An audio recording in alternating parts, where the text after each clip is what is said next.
Жасы үштегі қыз әкесінің мойнына секіреді. Төменнен көрі жоғарыдан қараған басқаша. Әкесі сенбейді, қыз бұйырса есейеді. Қыздың айтқан сөзін бәрін бұлжытпай істейді.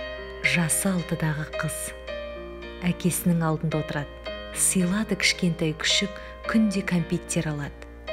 Әкесінің беті түкен-түкен дәу қонжық аю сияқты. Әкесі бәрін білет, қызықты әңгімелер айтады.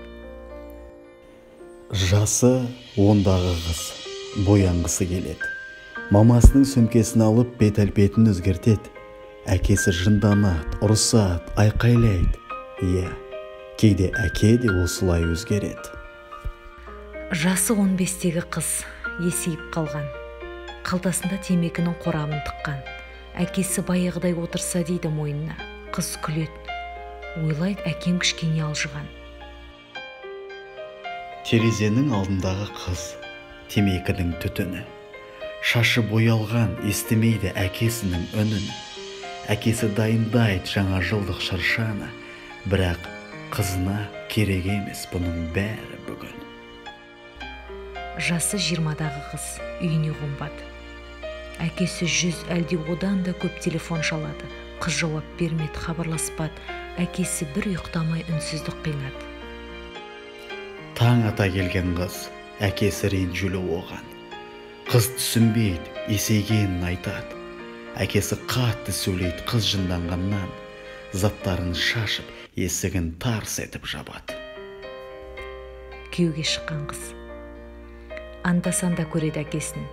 Әдеттегідей әкесі сүйікті кәмпитін алып келген. Әкесі жылап тұрып құшақтап сүйет шекесін. Ата болатын естіп Алланың сыйы екенін. Жасы 30-дағы қыз әкенің мойнын сағынады. Кәмпит, шырша және қызыл бантик. Дәу қонжығаю көз алдында қартаяды. Мамасының да бетін әжімдер басады. Қыз әбден шаршады, жылайды түнімен.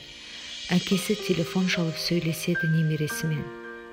Қыз бір сәт болса да балалыққа қайтып деп, әкемнің дәу қолдарына жатып еркелесем. Ата-анасының қартайғанын көріп, қыздың жанына батып түсіне алмайды.